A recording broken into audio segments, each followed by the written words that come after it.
Hey, what's up, my people? John Middlekauff, new YouTube channel. What I need you to do, subscribe, like the video, leave a comment, share with your friends. Appreciate everyone that has. It's the podcast, 3 and Out. You can listen wherever you listen to podcasts. Apple, Spotify. We got you covered. Also, thevolume.com. We got merch right here. Flex Fit hat. Go to thevolume.com. Get yourself a 3 and Out hat. Well, we had some breaking news today in the National Football League. DeVonta Smith gets a contract extension.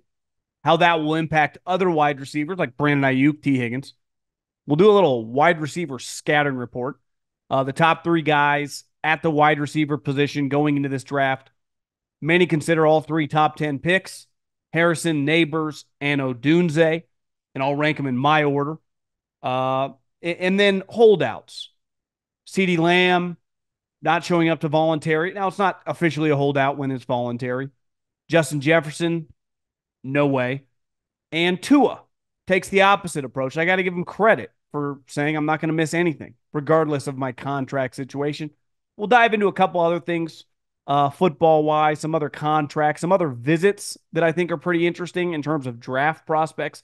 J.J. McCarthy is going somewhere that I'm interested to see how that plays out. Brock Bowers as well. And a video that you have to see, as well as Tangent Tuesday. A couple things that happened from the Masters, and then just another thing in regards to basketball. Something where I got to give credit where credit is due. But before we dive into a lot of football talk, listen, the draft's only 2 weeks away. We will have some big draft stuff next week on Thursday and Friday. Fun time of year. It's like a kid in a candy store, regardless of what team you are a fan of, because your team gets a bunch of new players who, at the time of the draft, could all be stars. Many of them won't be. Some will be disasters. But come 2 weeks, it's going to feel pretty sweet adding a bunch of new players. But before we dive into football, I got to tell you about my friends, my partners, and the official ticketing app of this podcast, Game Time.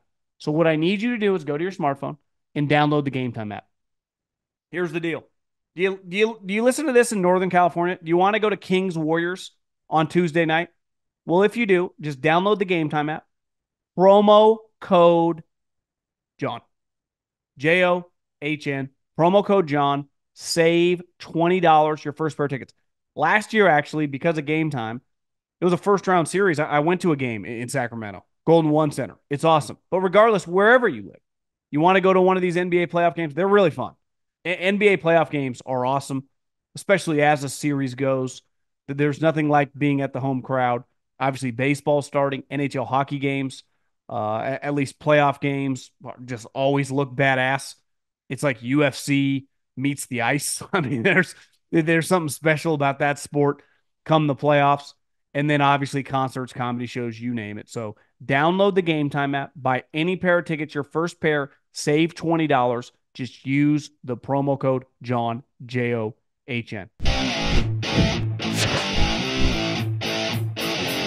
Here's the thing with contracts, whether they're contract extensions, whether a guy's a free agent and he gets a new contract, is they set the market. And everything when you're negotiating with a player is based on a comp. It's like that way in business, right? It's like that way in any walk of life. Well, this went for that 6 months ago or a year ago. This is the price. Add on 5% or whatever.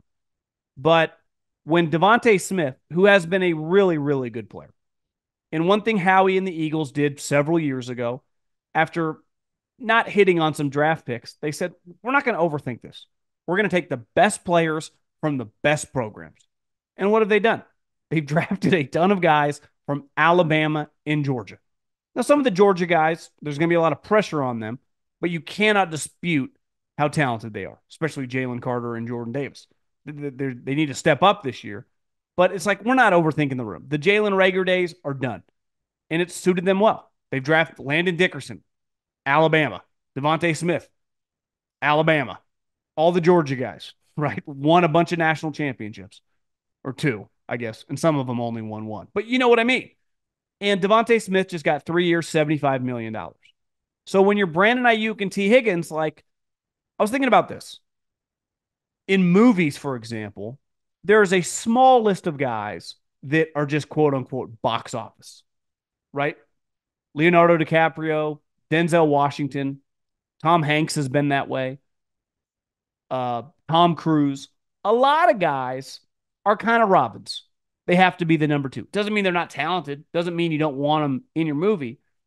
But more than likely, you're not going to pay them $25, $30 million for a movie because the ROI is not going to be there. And I think that where all these guys fall. I wouldn't even necessarily call them Robins. They're probably somewhere like they're not the number one wide receiver. They're better than the majority of twos. They're like 1.5s.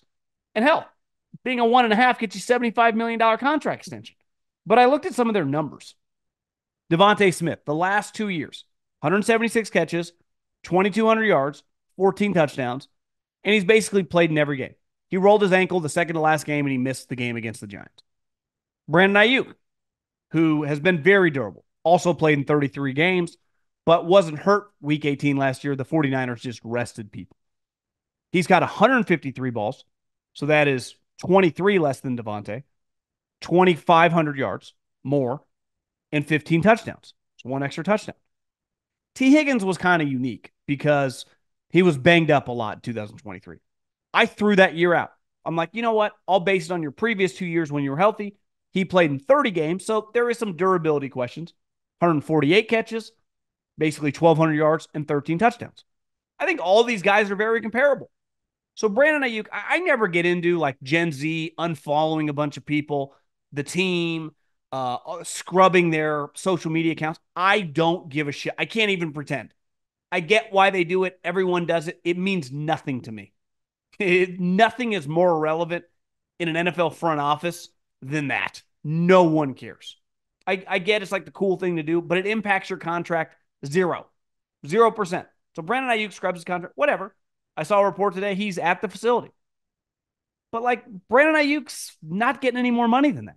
He hasn't even been as productive as DeVonta. Now you can say the 49ers run the ball more. His quarterback situation before Purdy was somewhat questionable. All true. I think Brandon Ayuk's really good. I think him and DeVonta are very, very similar players. Like if I'm the 49ers, like, hey, we'll give you $1 more if that makes you feel good. But like these are kind of the numbers. Now, maybe if you're the Niners, you give him an extra year instead of doing the 3-year contract extension. You give him 4 years, $100 million, give him a little bit more guaranteed money. But like, those are the numbers. There's no arguing this anymore. Where T. Higgins, I think, falls into a different category because I'm not sure that the Bengals are going to extend him. I think they are more than okay with playing this year out on the franchise tag. They did it before with Bates, the safety, and then he left. That's what I kind of expect. Partly because they have another wide receiver that is going to get paid an astronomical amount of money. Maybe well over $30 million a year. Can you have a $25 million wide receiver and a $32 million wide receiver? Probably not. Probably not. And they're clearly going to put all their chips in the middle of the table, try to win this year with both of them, and then assess after the year. The 49ers, you see a lot of reports, the trade, would they trade him? His agent came out. I'd be stunned if they would trade him just because of the chemistry he has with Brock Purdy. But like, I just remodeled my house. I'm not planning on selling it. Someone knocked on my door and offered me a number that I couldn't turn down. I'd sell it tomorrow, right? If the Bears were like, we'll give you the 9th pick for Brandon Aiyuk. Obviously, they're not going to do that. The 49ers would have to not only entertain that, they'd probably have to do it. DeForest Buckner, once upon a time, it was like, listen, how can we pay all these guys on the defensive line? Obviously, Buckner's better than Armstead. And then the Colts called. They're like, hey, we'll give you number 13 overall for a guy that had never made a Pro Bowl. They're like, do you want us to drive him to Indianapolis, fly him to Indianapolis, or drive him to the airport right now? And he was traded. So I think Aiyuk falls into the category of like, there's not much to negotiate anymore. The market has been set. This is your deal. Now, maybe there's an extra year on top of that. But the per year basis, the guaranteed numbers, we don't know the ballpark. We know the numbers. So there's not much to negotiate anymore. Like, what are we talking about? You haven't even been as productive as this player, and he just got $51 million guaranteed. Several years ago, when Debo carried the 49ers to the playoffs, he got $60 million guaranteed. So I think this is kind of ends any discussion going back and forth. Like there's not much to talk about anymore. Like kind of is what it is. No negotiating anymore. Where T. Higgins, I just expect him to play this year on the tag and then them go forward after this year without the guy because of their financial situation. Where the 49ers can extend Aiyuk, lower his cap hit, and then decent chance they move on from Debo next year if he doesn't have a massive, massive season. If he has another season like he has these last couple of years after the contract, like they're probably not keeping him at the numbers in which he's making. So I like it when things just become clear. Like, there's no arguing anymore. The Jeffersons, the Chases, the CeeDee Lambs, I don't know. I mean, I would expect large, large numbers. You tell me Justin Jefferson gets $100 million guaranteed, I'd believe you. CeeDee Lamb right up there. Obviously, Jamar Chase right up there as well. These guys aren't swimming on that side of the pool, even though they're good swimmers. They're really talented players, but they're not. Now, you could make the argument, could they be number one? Yeah, they maybe could, but they're in great roles. They're productive. All the teams, that have these guys really like them. The Eagles really like DeVonta Smith, just like I know the 49ers really like Brandon Aiyuk. So I would expect if the 49ers are really, really serious about getting a deal done and Brandon Ayuk's really, really serious about getting a deal done, this deal should be done before the draft. If not, like, I think it's more than fair to speculate. Could something happen? I don't think they want to do that. But if you're going to think that, like, you're in a different world than this other player, then we might have to because we don't want to do this crazy negotiation. That's where the thing with the wide receivers, like, why the Bears would never make that trade is because why wouldn't you just want to draft one of the three guys at a much, much lower cost-controlled number? The 82-game preseason is in the books, and it's finally time for the real season. Don't miss out on any of the NBA playoff action at DraftKings Sportsbook, an official sports betting partner of the NBA. From the play-in tournament through the finals, DraftKings Sportsbook has you covered with same-game parlays, live betting, odds boosts, and so much more. Download the DraftKings Sportsbook app and use code JOHN. New customers bet $5 and get $200 in bonus bets instantly. That's code JOHN, John, only on DraftKings. The crown is yours. So let's look at the wide receiver scouting report for the top three guys. Obviously, there are other wide receivers, and we will dive into them once they're getting drafted. But we play the hits here. Like, we're not outthinking the room. Marvin Harrison, Malik Neighbors, and Rome Odunze. For me, and I say this all the time when it comes to the draft, if you're drafting really high, there is no guarantee. There just isn't. There is no such thing as a high floor. We see guys fail all the time. Great athletes, average athletes that try hard. We've seen every type of player not live up to the billing and be quote-unquote a bust or underwhelming that is drafted in the top 10. So to me, I never have a problem with someone stepping in the batter's box and swinging for a home run. That's why, for me, Malik Neighbors is the best wide receiver prospect in this draft. He has the best opportunity, if everything goes right, to be a superstar. Now, there are some questions. I know a lot of teams, I don't know all the details. There are off-the-field questions, I'll put it at that. Nothing crazy, but stuff that concerns teams. The type of stuff that media is like, oh, this is not fair. Bullshit. When I'm drafting a guy high and I have any question marks about the person, it's okay to be leery. It's okay to be like, yeah, I don't feel great, right? You don't always know about this stuff, but they exist. So assuming that he's going to be okay, be a good worker, be a good guy, not get in any trouble, to me, he's the best prospect. You get a guy that's 6 feet tall, 200 pounds, and runs as fast as he does. But we've seen that player before. Guys that run 4.3s and then they can't play in the NFL. This guy has elite ball skills. This guy's ability to track the ball in the air. Just watch some of his YouTube highlights. One skill that is very underrated in the NFL as a wide receiver is shooting your hands up last second. Why? Because when you are going up against a good defensive back, the moment you start putting your hands up, he reacts. They're very instinctive that way. But if you don't break stride till the last possible second, it's what Randy Moss did at the highest level we've ever seen, and you're that fast, the DB is at a huge, huge disadvantage. And he does this at a pretty elite level. Now, there are some physical question marks with him. play strength. I think sometimes at the line of scrimmage, and he's going to get more press corners as he gets to the NFL, bigger, stronger guys. Can he get off the line? Can he separate, using his power, which some people would say he doesn't have that much of. But in terms of high end speed, route running ability, and ability to move the needle down the field, I don't want to say he's an A plus, but it's really, really high end.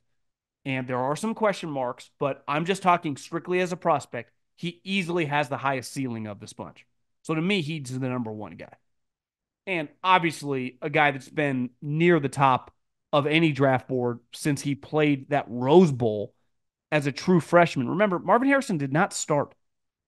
They had Olave, they had Garrett Wilson, they had Jackson Smith. He was the fourth or fifth wide receiver on the team. Now, granted, he was 18 years old.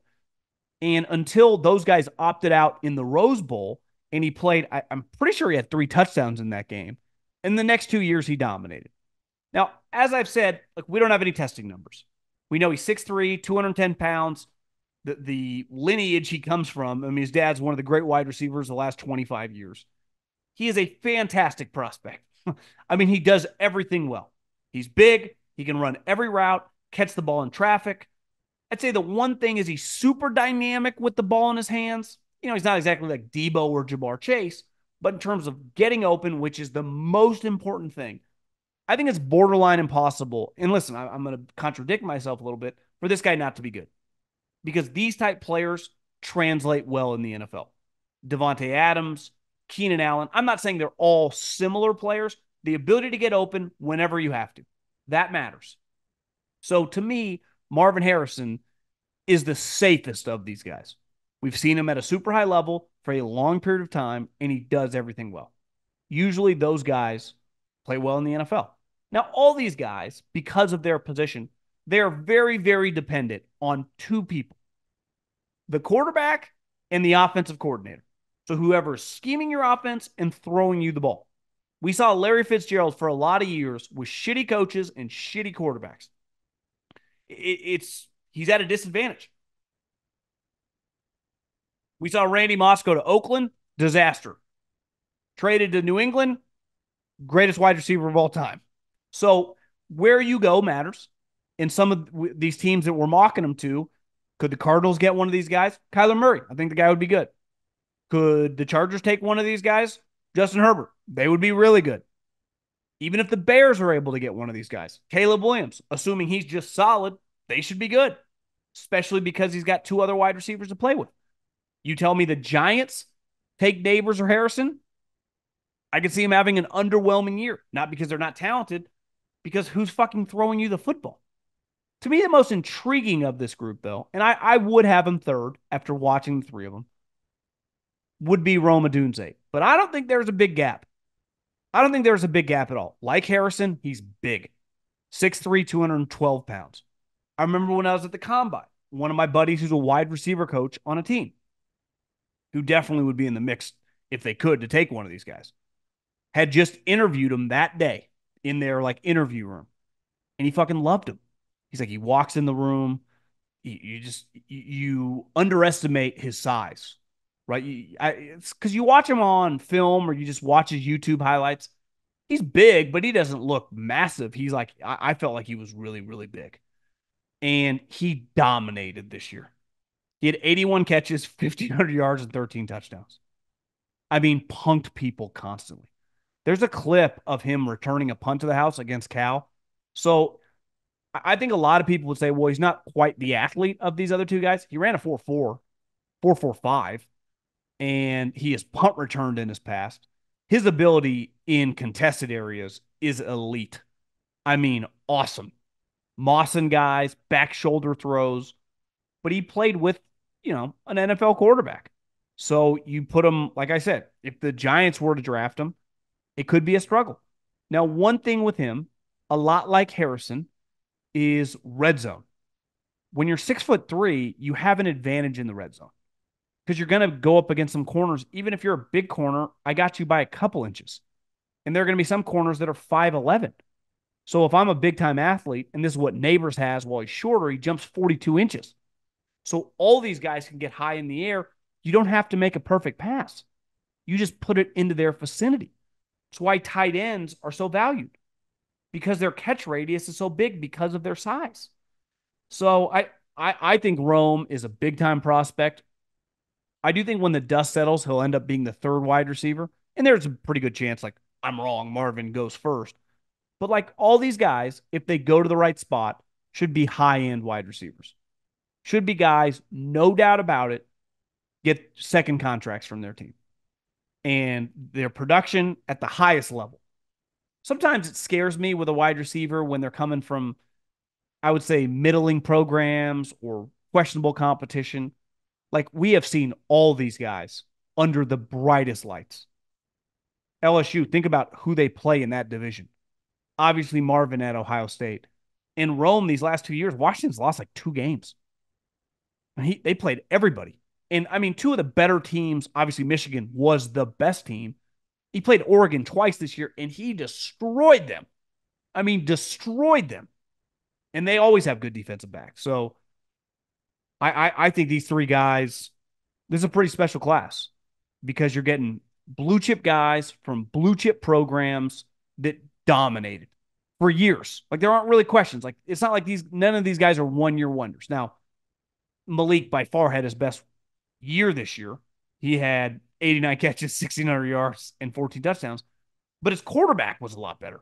Let's face it, one of the questions with Jaden Daniels is like, yeah, you watch him in 2022, he wasn't going to be a top 100 pick. And then he starts playing like a top 5 player, you're going to be better. Rome has been much better over a 2-year span, and same thing with Malik Neighbors. I mean, 2 years ago, Marvin Harrison's playing with C.J. Stroud, who's arguably a top 5 quarterback in the NFL. Rome's had Michael Penix for 2 years. So these 3 guys, cream of the crop. Very, very fascinated to watch, kind of how it breaks for them. And if you were in these guys' shoes, like if you're one of their agents or kind of on their quote unquote team, where you go matters so much in the NFL. Who your offensive coordinator is, who your quarterback. And luckily, because of the way this draft is, some teams that need wide receivers high that already have quarterbacks. We can nitpick Kyler Murray. He's way better than over half the league. Justin Herbert, we can argue whether he's a top 5 quarterback. He's a lock top 8 quarterback. And with Harbaugh, I think we all agree he's going to be better. So you want to go to one of those spots badly. Or the Bears, to decide to not go D-line or, I don't know what, tight end or whatever, and take you. You want to go to Chicago, which is crazy to say. You never would have said that for years. eBay Motors is here for the ride. The first car I ever got, I was 16 years old, and my grandpa gave me a ride. And like any young lad who got a car that, let's face it, would not have been my first choice, I had to touch it up a little bit. And we tinted out the windows. We added a big subwoofer to the back, and you could hear me from miles away coming home. My parents sure loved me for that one. So did my neighbors. But I think the key to any young person getting a car is to personalize a little bit, because you're probably not going to get your dream car. And as you get older, you kind of become a car person or you don't. But you definitely have preferences, right? Some of us like bigger cars. I know I do. I've only had big cars, SUVs. And there are certain non-negotiables. I like 3 rows of seats. Now, ideally, I don't have kids right now, so I take out that 3rd row of seat, and I like a big, I like a lot of trunk room. Some people, don't like SUVs, like smaller cars. I've never been that big since my high school car of tinting the windows. I don't care if you see me or not, but I know some people, like, the first thing they do is tint the windows. It's crazy. The older you get, I had to have the subwoofers. The subwoofer, I couldn't listen to music for 5 minutes with the subwoofer like I did when I was younger. But there is something very, very special about that first car. I don't care how many cars you get since, how much money you make to get sweeter cars. You never quite forget that first ride and some of the memorable moments that you had in it in your high school years. So with over 122 million parts for your number one ride or die, you can make sure your ride stays running smoothly. Brake kits, LED headlights, roof rack, bumpers, whatever your baby needs. eBay Motors has it. And with eBay Guaranteed Fit, it's guaranteed to fit your ride the first time, every time, or your money back. Plus, at these prices, you're burning rubber, not cash. Keep your ride or die alive at ebaymotors.com. Eligible items only, exclusions apply. Holdouts. And, we have seen some high-end players over the last several years hold out or hold in. And I never have an issue when you are elite doing what is best for you. But not all holdouts are equal. TJ Watt held in, totally understand. He's easily their best player. He's actually underpaid right now. And he's like, listen, I'm not taking a fucking real snap until we get this contract done. Nick Bosa, unlike TJ Watt, didn't even show up. Like, guys, what are we talking about here? Chris Jones watched week 1 with the two mafiosos in Arrowhead. It's like, guys, we got to get this done. Totally understand where those Aaron Donald in the past, Khalil Mack, totally get it. Totally understand. Then there's some players that kind of flirt with it. It's like, I don't know. I remember Debo was kind of doing it. It's like, Debo, you're damn good, but come on, man. And the 49ers were like, Debo, you better show up. You want to get this contract, we need you here. You're not Jerry Rice, buddy. And he ended up showing up, and they got something done. CeeDee Lamb, Justin Jefferson, totally get it. They are worth, in this new world, 30 plus a year, 85 to 100 guaranteed. I mean, that is, I don't care how rich they already are. That is how many CEOs in America sniff that type of money. It's a lot of coin. Totally get it. Tua's interesting, though, because Tua's value to his team, he's a starting quarterback on a team that's made the playoffs the last couple of years. He's solid. Like, okay, time to get paid. But paid what? And to credit to Tua Tagovailoa, he's like, I'm going to show up. I'm not skipping anything. I'm not going to make this a miss. Because one of the things Tua hangs his hat on is not like these superb, elite traits. It's like, you really can't live without me. We can't? Because can you imagine if they start their offseason program and he's nowhere to be found a couple weeks before the draft? Listen, they're already having the conversation because that's what you do during the draft of like, maybe we should look a little harder at Penix and Bo Nix and some of these other cats high in the draft. Why even give them that ability to think extra about that? Show up, hang your hat on your character. I've said forever, if I'm the Dolphins, I play this out no matter what. I do not do a contract extension this year. If he can't prove that he can be, a top 10 quarterback, we have absolutely no chance to ever win this division. Zero. Because you're already playing the second best quarterback in the NFL in the prime of his career. That's not going to change. He's never going to be better than Josh Allen. We all agree to that. But, can you help elevate this team this year to a division championship? Because if you do, then listen, we'll give you whatever, more money than we want to. But if you can't, how can I look in the mirror and feel good about signing it? Just because you got to? That feels like an NBA contract.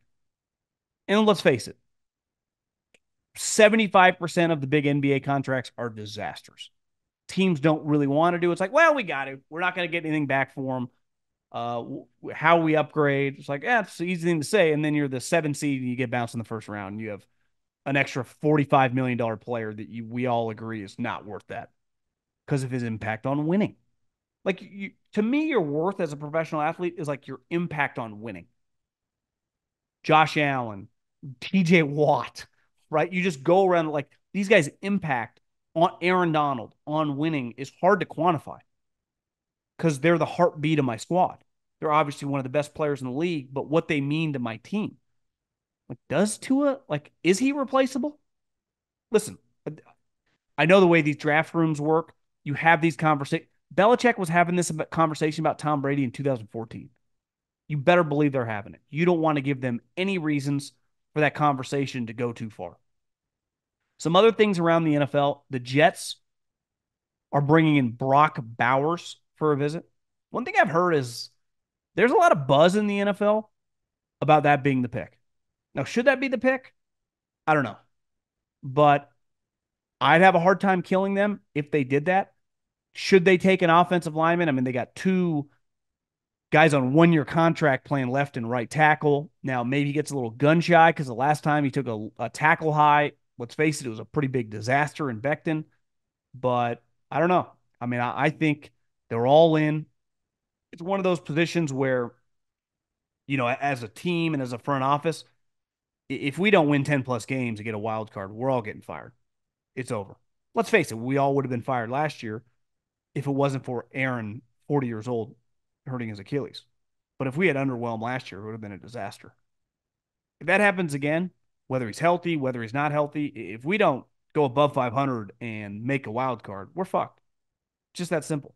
So, does this guy give us a better chance next year and we just keep our fingers crossed that none of these offensive linemen get hurt?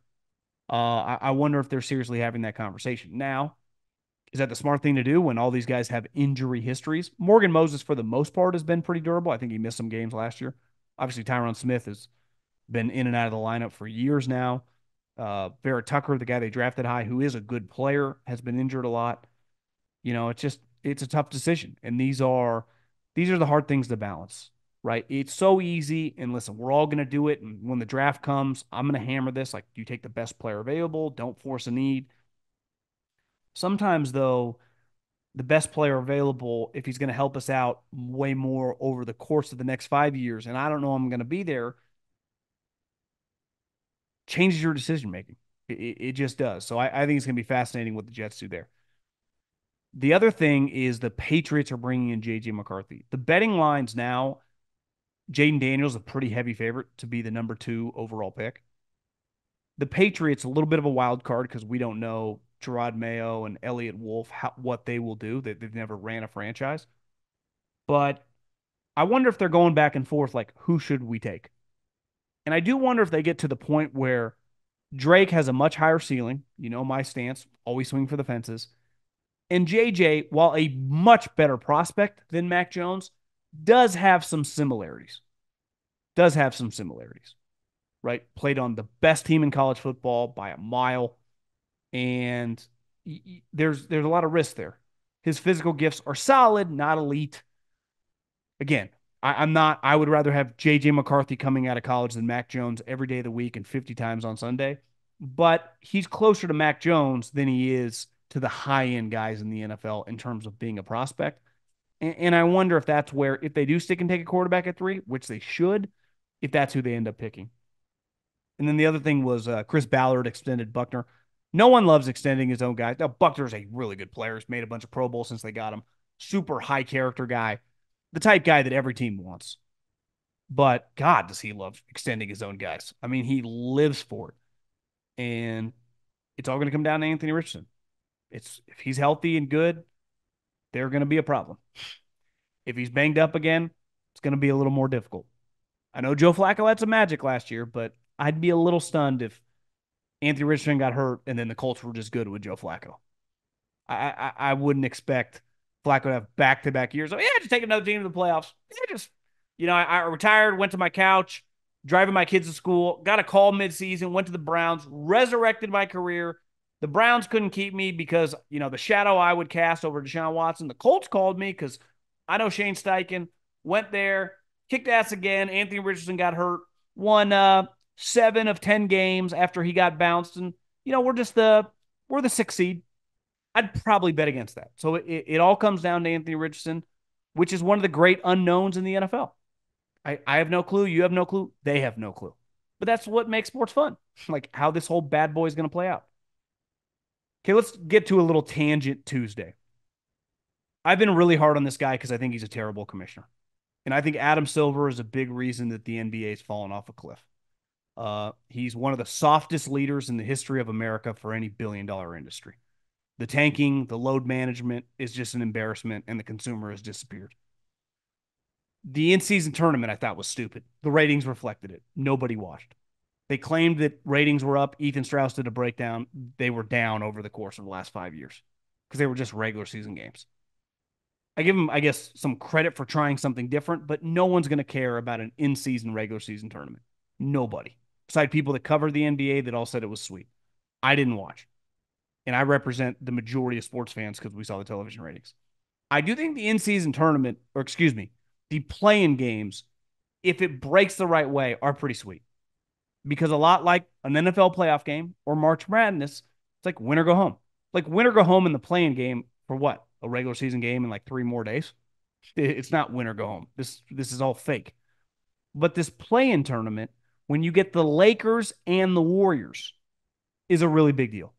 Because in a league that struggles to get eyeballs on a lot of random good teams, like no one's paying attention to Minnesota or OKC. On the masses, the Lakers and the Warriors move the needle. Now, if David Stern was running the NBA, I saw Shaq said this the other day. He gave a story on his podcast how like 25 years ago he sat down at a bar and this guy looked at him and was like, "You shouldn't sit next to me."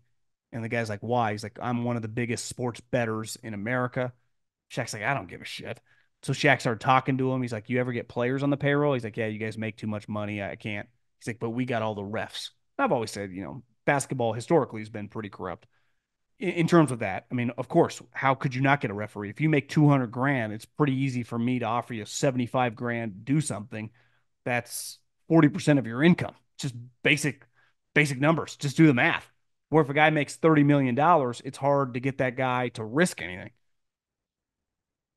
These playing games, though, are interesting when you get the right brands. Sixers are in a game, the Warriors are in a game, the Lakers are in a game. So this is the one thing I will give the guy credit on during his tenure that has mostly been a disaster. A couple other quick tangents. The Masters, which is probably, I mean, the top two or three most exclusive golf club, not in America, in the world.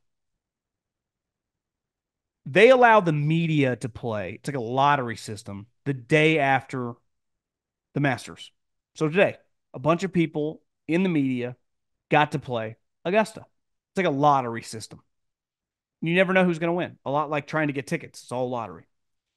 And this woman who works for one of the local stations, I think in Georgia, won the draw.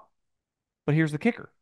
She's never, ever played golf, which on most courses, whatever, go out there and have a good time. I would say, now I haven't seen what she shot, which I would imagine she's not finishing half the holes. You should probably give your spot up. If you've never ever played golf, I don't think you should take one of the lottery seats. I'd argue you should have to have like an NCGA handicap to be able to win the lottery. I don't exactly know how they do that. Maybe they don't even care that much. If she actually ended up playing and took a spot from people that actually play golf, I don't know. I don't know about that one. And the other thing is, last but not least, is I don't know if you've seen this Malbon. It's this rich guy based in Southern California. He's like got this new clothing can't even speak, brand. Let me be the first to say I'm not that fashionable. I just wear pretty basic clothes. I by no means am like some fashionista here. But Jason Day is a Malbon golfer now. He used to be Nike, went to Malbon. Because a lot of these golf companies are like, we're not giving you 99% of you aren't moving that many product. We're not giving you 10, $20 million a year. So a lot of these guys, if you notice, have gone to independent brands. They started their own brands. Malbon paid this guy some money. Now, he's got a following in Australia. Not a crazy play. He played with Tiger Woods, who also has a new brand, Sunday Red, which I don't know, kind of stupid. I don't know at this point in time in Tiger's life if he's moving much product. I think it's probably the right move for Nike. But Jason Day wore this vest that many thought was pretty outrageous. Isn't that kind of fashion? Isn't like fashion trends a lot different? Like one thing for girls, anyone that has a wife or a girlfriend, do you know what is in right now for girls? Baggy pants. Baggy pants. I think it's kind of stupid, but that's most people's reaction when a trend starts. Now, Jason Day's vest, and he wore these really, really baggy pants that were like, they weren't joggers, but they had elastic on the bottom where you could tighten it. He didn't, but they're not like any other pants that you see out during Augusta. Most people in 2024 are wearing tighter, slimmer golf pants. His were outrageously baggy, something you would see in like the mid 90s. But he wore this vest that was just out of left field. I thought, yeah, I guess my first reaction was like, God, that's kind of stupid. But then again, like, who am I? I don't know fashion. You could show me a piece of artwork. It's like, yeah, that's $50,000. Like, I think that looks like crap. You just threw a bunch of shit and paint up there, and all of a sudden you're selling it. And that happens all the time. Well, Augusta National made him take it off. There were rumors flying around, and then he confirmed it. They told him, you're not allowed to wear that, which I think is kind of stupid. Like, you should be able to wear, there should be limits. Like, you can't go shirtless if you're playing in the tournament. But, like, this is his brand. As he said, I just wear what they give me. That's a pretty big moment, though, for the company. Like, that's what you need to do to get mentioned. I saw this clip on Instagram about liquid death. Forever, I either thought it was an alcoholic drink or an energy drink. And then I realized it's just water. It's just water in that can. And I saw this Instagram clip where the guy that started the company was like, we had no marketing dollars, zero. I had no money to market. So we were going to put the stuff on the shelf. I needed a way to move the needle. I didn't, and the only way was I couldn't name it something normal. Because if I named it something normal, no one would notice. But if I named it something outrageous, people might be half, 50% more likely to pick the thing up, and then 50% more likely to like post it on social media.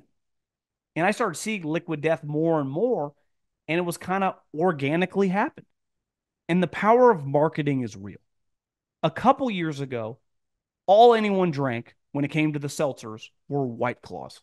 You saw White Claws everywhere. Do you know all I see now? Pictures on social media of people hanging out, people boozing, parties, high noons. Hell, I'm more inclined. I don't really like that stuff that much, but if people are coming over, it's an easy drink to sip. High noon's the buy. What did they do? They paid Portnoy. They paid some other people. It worked. So if you're going to market, you can't just have normal clothes, right? Tigers collared shirt, Sunday Red, Grayson, all these random companies, they all kind of look alike. Malbon looks like none of them. Might not be for me, but I kind of see what he's doing.